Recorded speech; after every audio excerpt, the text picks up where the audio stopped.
Welcome to another Resilient interview. My name is Jamel Jones, and I have the honor and privilege of introducing this guest to you. I've known this man actually a little over a decade, just a little bit. We went to college together at Eastern Kentucky University. We actually met our freshman year, which is really my second semester of freshman year. And this man is kind, polite. He's all about bettering you and encouraging you and ride or dying with you. In other words, meaning that he is walking with you through tough seasons of life. And I appreciated his friendship from the moment I met him in college all the way to this point. And I, again, have the honor and privilege of introducing to you to Geoff Scott. How you doing, Geoff? Man, you all right? Dig it, man. Thanks for the introduction. I liked it. Hey, I only speak words of truth, bro. You know that. I feel it. I feel it. Appreciate it. Hey, absolutely, man. Well, I'm glad you're coming on to this resilient faith interview to discuss what it means to look at physical and spiritual wellness. And so, before we even jump into that, can you just tell the people who are watching this interview or listening to the podcast, excuse me, who is Geoff? What does Geoff do? Like, can you kind of give just a little taste of who you are so people can get an idea? Yeah, so my name's Geoff Scott. Like Jamel said, met him a little over a decade, which is crazy to think about. It's Right? been that long. The time flies when you're having fun, I guess. But Facts. so who I am is I'm just an average dude, just doing everyday things. I go to church. I have led small groups. I have done my own walk in faith. I go to the gym. I go to work. Just an everyday kind of guy. Nothing super special about me. Just a guy doing his own thing. Yeah, absolutely. So where are you from? Born and raised? What background did you come out of? Yeah, yeah. Yeah. So I was born in Dayton, Ohio. Moved to Toledo when I was Woo-hoo. young. And then when I moved in eighth grade, I moved to Kentucky. So I've been in Kentucky since 2006. So I guess going almost 20 years now, which is crazy to Woo. think about. Right. Went to EKU, lived in Richmond for a little bit, then moved to Frankfurt. Now I live in Louisville, Kentucky. So That's what's up. That's what's up. You definitely did some traveling, especially in Kentucky for sure. yeah, been making my way back across the state. Right. So again, everyone knows the topic by now, and I've said it a minute ago, which is physical and spiritual wellness. And so before we jump Mhm. into that, I always like to ask this question: what is the backdrop of your faith? In other words, it's important to share how you came to know Jesus as your Lord and Savior, because I feel in the circles I move in, not many people talk about that. And that gives a lot of encouragement and light and saying, oh, I've been through that before. So for the people who are listening. So, can you share how did you come to know Jesus as Lord and Savior? What was that for you? Yeah, so I grew up in the church. I was probably baptized when I was about 10 years old ish, give or take. Don't know the Yeah. exact time, but so I always grew up in the church, and then went to college, and I kind of did the very typical college thing. You go to church when you're young because your parents always make you go on Sunday, Mhm. and then when you go to college and you're by your own, you always say, "Oh, I'll get up on Sunday and go to church," and you sleep in. And you're like, "I'll go next Sunday," and you sleep in. And Right. very quickly, you find yourself to where you're not really involved as much in your faith. I always believed in God and I was always faithful, but I wasn't living my life the way God would have wanted me to. And I wasn't going to church. I wasn't praying. I wasn't like reading my scriptures, stuff like that. And I kind of wandered off the path, as you could say. Mm. And then, funny enough, I work at Nationwide, and I was on the phones there for a little bit. And I was talking to a woman one day, and she called me up, and she was asking a question about her account she had with us, but she had asked if she could say. She asked me a question. And I was like, "Yeah, what's up?" And she was like, "Can I pray for you?" And I was like, "Oh, for sure." And at the time, my parents were going through a divorce, Mm. and I talked about that and how like I just wanted them to be able to make it through the divorce, and not be like a messy divorce. Yeah. Um, and so she like prayed for me and everything, and she was like, "I can tell you're like you believe and everything." I was like, "Of course." I grew up in the church, stuff like that, and I was like, I kind of wandered off the path a little bit, but I'm trying to find my way back. Yeah. And so she said that her husband was a preacher, and Mm. that I should read the book of John. It's a great place to like find your way back to God. And so and she didn't know any of this, but the funny thing is that I had just talked to one of my friends who was leading a small group, and Mm. they were about to start the book of John. Oh, So in wow. my mind, I was like, that was God like shining light, like, hey, you said you're interested in coming back. This is the Right. way to go. Yeah. So I was him like waving a flag, like, come on, let's go. Come talk to me. Yeah. So, Wow. but yeah. Wow. So, and what I love about you sharing that is two things for sure. The first being that you found your version of faith. What does that look like in your relationship with God? Because it's one thing when you go with your parents because they ask you to go all the time, right? Or they Mhm. they want to, for a lack of better terms, they want to give you their faith so that you can get close to God. What I like though is that you eventually developed your own relationship with Jesus and pursued that a lot. I think that's huge. And I think too that is beautiful also is that God used someone else to reach you for you to listen and say, "Hey, I know you're doing your own thing. I love you. Why don't you come back to me or at least come in this direction?" I think that is amazing. And I feel like a lot of people need to hear that before. Can you speak on a little bit of that on just like how did you feel after that when you encountered God that way through this lady? Like what was like the follow-up for you? The fault for me, honestly, like we always like when we pray. The funny thing is that we Mhm. always expect God to manifest it in the way that we pray for it. Like we Right. expect, like, God, help me out with this job, help me out with my finances, help me out with whatever it may be. And we Right. expect it to be like, boom, there you go. Right. And Right. funny enough, that's not how it works all the time. In Right. this instance, I hadn't necessarily prayed for God to lead me back to Him, but it's something that was heavy on my heart. Yeah. And it was God saying, like, essentially, like, you asked for a sign, this is your sign. That woman had nothing to do with the fact that I talked to one of my friends about joining their small group and they were Right. about to start the book of John. And that woman said, hey, you should start reading the book of John.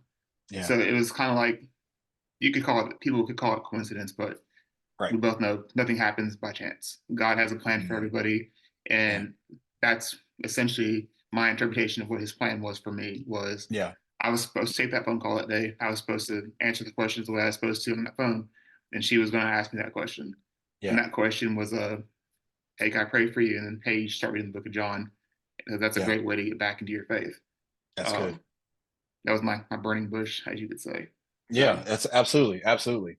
And so pivot here. So I've seen you over the years. Now I moved to Texas, so I was gone for a while, mhm.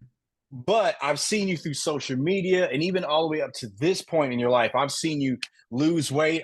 I've seen you maintain this balance of mental fortitude. Like I've seen you lean into the aspect of physical wellness. And so I guess my question is like, what inspired you on this journey of physical and emotional well-being of like being a better version of yourself? Because I've seen you at least through social media and in person when I see you on a regular basis, right? You lost a lot of weight, your mental has changed. Like what made you start this journey, this process? So what made me start this journey? I've always been a big guy. I mean, I've always been overweight my entire life. Mhm. And so growing up, and I had all the excuses in the book. Everyone else is just as big as me. I'm big bone. I don't look that heavy. I would Mhm. kind of like lie to myself a lot of times, just things like that. And so probably about 2 years ago, I was walking to a soccer game, and I mean it was probably like a mile from my buddy's house, Right. and I was literally so heavy that I mean the mile walk when I got to the stadium, you would have thought I had like sprinted there. Like I was drenched in Mm. sweat, my back was hurting, Yeah. and I went and sat on a toilet because I was so tired. I didn't have to go to the bathroom. I just went and sat there because Yeah. our seats were in like a standing section, and I was like, I need to sit down. Yeah. And in my mind was like, I that was like my turning point. Like I need to change my life because like I'm not living my life how I should be. Like I was in Yeah. pain all the time. I wasn't happy with how I looked. Like when I Yeah. get out of the shower, my mirror's right there. I can see myself every single day. Yeah. And so like you look at yourself and you're like, I can't be this person anymore. Yeah. So I got in contact with a buddy who had sent me some contact information for a trainer, and Yeah. then I kind of started my journey. Mm. It's just been kind of an ongoing thing. Um, I don't preach perfection. I'm not perfect by any means, but Yeah. it's just all about being consistent and just keep on pushing even when times get hard. Uh, but yeah. Absolutely. So let me ask you this then. So before I ask you what motivated you to move forward from that point, because I mean you said you were just tired of certain things. Let me lean in a little more to ask you, did you notice beforehand, like, hey, like I'm gaining a little bit, I'm not feeling self, or like I'm not liking what I see, or whatever the mental games, whatever going on in your head? Were you ignoring those, or were you like, you know what, I need to make the change, but you weren't willing or were willing? Like, what was that battle like before you got to the point that day? I mean, I've known I like had gained weight. I mean, I was Yeah, wearing at that time. I had been wearing a 3X. I moved up to a 4X shirt, um, and my 4X clothes were starting to fit a little snug, which meant that yeah, I was on like the bridge to move from 4X to 5X. Which I mean, I was 450 plus pounds. mm, I was by no means. I'm now 6'4", 6'5", 450. I mean, there's guys in the right. NFL my size, so they get paid a lot more money, and they are muscle and not fat. Yeah, But yeah, uh, like really, like that was the big. Like I noticed it, but I just kind of ignored it because like some of the people who were around me, they were all big too, and I was like, and the thing about being like tall, not being 6'5" and 450, you look at me and no one would ever guess my weight. Like he mm, would be like, "What do you weigh? Like 300, 320?" I'm like, "I wish," right, because right, like it's pulled, like it's stretched out right, over a 6'5" body. If you were 5'5" and you weighed 450, people would right, tell. But when you're right, 6'5", no one can tell. So you kind of get away with it. It's kind of like wearing a disguise. Like you're like, man, for nobody sure, knows, for and sure. no one asks questions. And so um, that was just my way of getting around it. I wouldn't have to worry about it. Yeah, Um, but when my clothes started getting tighter and uh, like that day, I was like, I have right. to make a change. Yeah. So that day when you chose to say, you know what, I'm going to make a change, what or who motivated you to keep rocking forward? Because I wonder if there were times where it's like, man, this is hard. I'm tired. I'm exhausted. I'm frustrated. Like, who or what motivated you to keep moving to this point right now? So what got me to this point was, man, I got connected with my buddy Al. He had sent me a link to the First Form app, which is this company I'm wearing right now. Yeah. And they have like an app, and that app was everything I needed to do to get to where I am. They had the nutrition with a life coach. They had workouts, everything I needed. Plus, my coach lives here in Louisville with me, so we worked out together. But Right. the biggest and greatest piece of advice he ever gave me was he cannot want this more for me than I want it for myself. And what I mean by Mm, that is it's that's good. essentially uh, you can want somebody to be a certain way in their life. Like I can want you to lose weight. I can want you to have a deeper walk in your faith. But Right. at the end of the day, if you're not willing to, if you don't want it yourself, it's not going That's to good. happen. That's You can lead a good. horse to water, but you can't make him drink. And Right. so I had to understand that if I wanted to make a change in my life, I had to take control of my life. Like Yeah. he can give me the tools. He can say, "This is what you need to eat. This is what you need to work out on." But if Right. I'm not doing the work, the weight's not going to come off. Just because you want the weight to go away, it doesn't mean it's going to Yeah. go away. You make me, sorry, go ahead. You going to say something else? No, you're You, good. you make me think of a friend of mine. We were talking about accountability, and he was like, man, the biggest thing about accountability is you, the person who is asking for it, or even on the other end, must be willing to share the very things that you are afraid to share.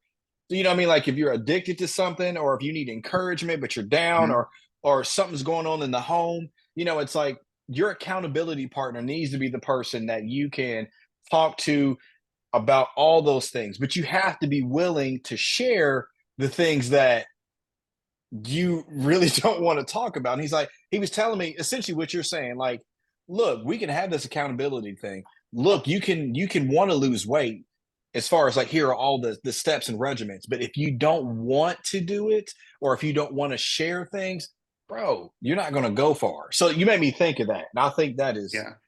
that's huge. The greatest thing about it is honestly the hardest, and this is the hardest thing to do, was Right. taking those day one photos. Because Mm. like you take those photos and like when you see yourself, you see yourself. Like no one else is Right. seeing you behind a closed door. Like I'm in my Right. bedroom, I don't have a shirt on, no one can see me. Right. But when you're taking those day one photos to send to your coach, and at the time I didn't, my coach now it's like one of my brothers. Yeah. Like we close. Yeah. And Absolutely. so now I don't really care. That man see me shirtless and just standing in boxers Right. more times than I care to admit. But Right. uh but when you see those first photos and you're actually looking at it, you're just like Right. you're almost like I was disgusted with myself. I was like, Yeah. what in the world? And like throughout my journey, just seeing like that's the one thing anyone who's on a weight loss journey is take the pictures because taking those day one pictures, sometimes that scale is not going to move. And that's the hardest Right. part is that you can work your butt off for a week and you're like, man, I probably lost like 10 pounds this week. And you get on Yeah. the scale. and it either doesn't move or it moves like you lost a pound. You're like, man, and it can Right. discourage you. Like you can get Yeah. super discouraged by looking at the scale all the time. If you Yeah. look at like in those day one pictures and the pictures you take every single week Right. to like track your progress, like there were things I was changing in my body and I didn't even realize it. I started taking Right. pictures like later on in my journey, and I was like, man, why does my neck look weird? And I Mm. went and look back at my day one photos. I didn't have a neck. I was like a turtle. I mean, I was just Right. like, it was Right. crazy. And Right. Right. so, You're right. uh, but as you look through your pictures, you see this change in your life, and like, in the amount of change, like one of the biggest questions I get asked all the time, like, man, you must feel great physically. Trust me, I feel like you. I've lost. So I started at like about 450. I'm at Hmm. 290 now. So I've lost 160 pounds in about two Amazing. years. Flowers, bro. And so Flowers. appreciate it. And Yeah. so, like, yes, losing 160 pounds is a great feat, but like the mental change has been far greater than any physical change I've had. Because on the days that it's hard and you're just trying to sleep in, or, and don't get me wrong, I sleep in more times than I want to. It Right. happens. We're all human. Right. But there's going to be hard days where your day is just not going to work out the way you want it to do, but you still have to Hmm. go do the work no matter what. Yeah. Um, but yeah. So you brought that up, and I want to touch on that really quick, which is you talked about when you're tired, unmotivated, frustrated, or how are the to keep inspiring yourself to keep going. But I never thought about the mental aspect of when you lose so much weight in a positive way, as much as you have learned have lost. Then it's like, okay, what's the mental? You're thinking like, oh, it's all flowers and roses. I lost so much weight, and it's like, well, no, I need to adjust with how my body's operating now. I need to adjust the clothes I wear or what I eat. Like, can you briefly talk on that? Of like, because I don't hear that much. I usually hear the hooray, I lost a lot. Well, Mhm. what's the mental juggle with that? I mean, the middle struggle with it is like as you start to lose weight, you kind of increase certain fears. Hmm. One of the biggest fears I've had through my weight loss journey, it's still something I worry about when I get closer to my goal, is like loose skin. Like, what am I going to look like Mm. when I'm at like that ideal goal weight of Right. like my goal weight's 250, which is what I'm working towards, and then I'll gauge it based on what I look like as I get there. Right. Um, but that's probably like my biggest concern, honestly. Like mentally, is that like I don't want to look like a flying squirrel, essentially. And Hmm. the way I'm losing my weight, it'll help mitigate that effect. Where when I do get to my goal, like weight, Right. I won't have as much loose skin because I prioritize protein. I mean, I eat Right. like 300, 325 grams of protein a day. Yeah. Um, That's and it's a like good one of amount. the most underrated things that people don't realize that they need to do. You'll have Right. people who go out and do 3 hours cardio a day and they're losing weight, but they're also Right. burning their muscle tissue. So where when they get to their goal weight, they haven't built any muscle to like kind of fill in the gap. Right. Um, but like that's probably the biggest mental thing for me is I'm just scared of having loose skin. Yeah.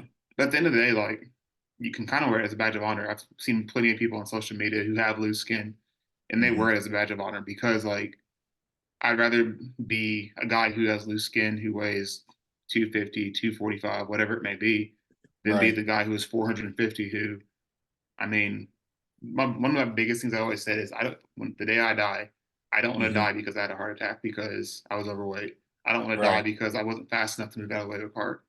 Hmm. And so I'd much rather be the guy who has loose skin. And people are like, man, that guy looks weird because the skin's taking off his body, but I'll Yeah. be healthy. Right. And that's like the biggest things. I want to be healthy at the end of the day. I want to be Absolutely. able, when I become a father, when that stage of my life comes, I can Right. play with my kids and I can Absolutely. go run around with them. I can chase them down if I need to and be like, yeah, I still got it. Yeah. So Yeah. Yeah. Absolutely. Absolutely. So for you thinking about the fitness world in today's climate, like everyone has their own version of get right, if you will, right? Workouts and techniques. What would you advise or give some golden nuggets to the next generation, current culture, even right now, about people trying to better themselves physically? Like what nuggets could you give to people when it comes to yeah, that? find a community, whatever that community may be. I personally just started my own community on Facebook, and I've been part of a community for a long time. And much like Scripture says, like we're creatures of relationship. Like we're Mm. meant to be involved with people around us because that's how we grow and we better ourselves. Iron sharpens iron. Hmm. And so when you surround yourself with people who are all pushing towards the same goal, whether it's weight loss or they're trying to build muscle. Because Right. that's the other aspect of like my journey is that like most people who are on a fitness journey, people are like, oh, you're trying to lose weight. Not everyone's trying to lose weight. There's people who are trying to Right. gain weight and they have the same Right. struggle, just the opposite, which can be just as hard gaining weight as it can to be lose weight. But find your community and lean into it because there are going to be days that you don't want to get up and go to the gym. There's going to be days that you just don't want to work Yeah. out at all. Yeah. And there's been plenty of days where I had those struggles and that text message is like, hey, where you at? Like, Hmm. you up yet? You work out today? Like, Mm. find that community, lean into it, and lean into it hard because the more you give, the more people are going to be willing to give back to you. And all you're doing is bettering yourself at the end of the day. I mean, that's accountability. Absolutely. Yeah. Yeah. Yeah. Mm-hmm. For sure. So what can people get started with, in this next generation or culture right now? Like everyone says they're a gym expert, right? And Yeah. so, well, not everyone, that's a generality. So, what would you give advice to be like, hey, if I would suggest starting here or consider starting here, like what would you say, to anybody listening or watching? Yeah. So you don't have to do anything crazy. You don't have Mhm. to go out run a marathon. You don't have to be in the gym for 6 hours a day. You don't have to you don't have to do these like Yo, that's crazy so real, workouts. man. That is so real. People be out here for so long in the gym. But sorry, go ahead, go ahead, Yeah. go ahead. Yeah. A lot of people think you have to do these like crazy things to like lose weight. And it's Yeah. literally as simple as you should be eating 1 gram of protein per goal body weight, drink a gallon of water a day, hit your Hmm. calories. Yeah. And if you don't know what that is, I'm not a certified trainer or anything like that, but find someone who is certified to give you that kind of advice. But the one thing I can say, 1 gram protein per goal body weight, drink a gallon of water and walk. You don't have to do anything Yeah. crazy. Do 45 minutes to an hour walking a day. Absolutely. And if you can't walk for an hour, do 30 minutes, do 30-minute increments. If you can't do 30 minutes, do four Right. times of 15 minutes. You don't have to do anything crazy to get to where you want to be. And if you're doing the 15, 15, 15, 15, then once you start feeling comfortable with that, you're like, man, this 15-minute walk gotten pretty easy. Bump it up. Yeah. Maybe you do Absolutely. 3 sets of 20. And once you're at 3 sets of 20, you're like, you know what, that 20 minutes is pretty easy. Do 2 sets of 30. Do you get 2 sets of 30 for the go to the hour? Yeah. Like, there's been so many things that I've done through my journey, and it's been crazy as I've lost weight. I want to push myself physically to see what all I can do. Mm. Um, I've run a full marathon. I've done a half marathon, 10Ks, 5Ks, like just to Right. see how far I can push my body. Because at the end of the day, your mind is going to push you further than your body. Your body's going to say, Yeah. "Hey, yo, you're done." When I was out Right. doing my full marathon, like my body wanted to quit so bad. I've never cried during a workout before, but Right. I Right. cried Right. that day. I cried Right. twice. I cried Right. during the marathon and I cried at the end. Yeah. Uh, and it was by far one of the most physical like accomplishments I've ever completed. And Wow. it was just amazing to do it. But Yeah. yeah, you don't have to do anything crazy. Right. Keep it simple. Don't overcomplicate the process and Mhm. be consistent with it. Uh, Yes, I'm glad you said that. Yes, consistency. Yes, you have to be absolutely. consistent. You're going to fall Yes, down, and I promise you, I've fallen down plenty of times. If you look at my weight scale or my right. chart, it does a lot of this. Like it looks like a heartbeat sometimes, Hmm. but it's in those valleys that you learn the most about yourself. And just like Millennial, you're going to go down, it's going to carry you right back up again. Yeah. And that's when you have to dig in and you just keep pushing. Because if you fall down, you only fail when you don't get back up again. Mm. So you have to do the work, believe in yourself. Yeah. The work's going to come before the belief. There's been plenty of times in my journey and plenty of people's journeys where, and that's not my quote, that's a quote from the owner of this company. Uh, but you have to be willing to do the work. There's plenty of times that you're going to be working and you're going to be like, man, I've been doing this for so long and I'm Right. over this.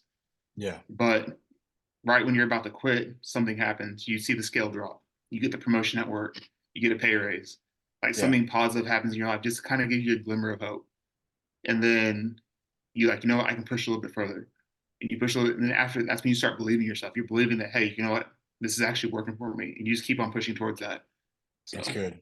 That's good. So, man, you just dropped so many good nuggets. I don't even know where to kind of go from there. But just briefly, how about this? Tell us about Force First Form a little bit and how you got into that, like shortly. Like what because you mentioned them without name, but yeah, go ahead and kind of give a little shout out and like why are you invested in that? yeah, so First Form is just you can't even call it a company. It's honestly a community. It's a huge community. Yeah. They have an app that you can get. And essentially, the app provides everything you could possibly need from daily live streams to talk about not just nutrition, but mindset, Mm, hormones. that's Like good. if you're a parent and you have the parent guilt, just anything and everything is covered in that. Yeah. Covers your nutrition with a certified coach, Yeah. and like they just push everyone pushes each other to be better. Yeah. They're like hands down the one thing that they saved my life, to be honest. Yeah. If it Yeah. wasn't for First Form, I would not have lost 160 pounds. To tell you that, I wouldn't Yeah. have known the first place to start. Mm, Um, and because of my like passion for them, I decided to become like affiliated with them, and so I do stuff on the side with them. And then, uh, but yeah, I mean they've it's just an amazing company of individuals who are just everyday people, and they'll tell you that's that what's up. themselves. They're just everyday people trying to help people become better versions of themselves. They're not Mm, celebrities. They're not like NFL stars or anything. They're just right. people trying to push a mission forward to make everyone the best possible person they can be. That's what's up. That's what's up. So as we come around the corner here, as we finish this up, I just want to ask, like, if you could say anything about physical wellness, your faith in God, in this collision, what could you leave the people listening or watching, this interview? What could you leave them with? Yeah, I'll leave you with is just be consistent with whatever you're doing. Mm, Whether that's with your faith, be consistent in reading, prayer, super important in both aspects. Like you have to have a relationship with God, yeah, and be consistent with it. Because like when times do get hard, like you can't rely on yourself to pull yourself out of that. These last 6 months have been some of the hardest months of my life, yeah, um, and just dealing with that, prayer has helped out tremendously. Because at the end of the day, I have no control over what's going to happen here on Earth. Only yeah, God can control that. yeah, And be consistent with it and lean into it. Just like with your journey in fitness or whatever it may be consistent with it. yeah. Don't let up when times get hard because all you're going to do is you're going to backtrack yourself. If I That's stopped good. the first time I like kind of slid back. If I just stopped my journey there, then I would have slid back to where I was. And then you have to Right. work twice as hard to get back to where you were. And if Yeah, you every time you quit, you're gonna have to keep moving back further, and it's gonna be harder. So be consistent with whatever you're doing. yeah.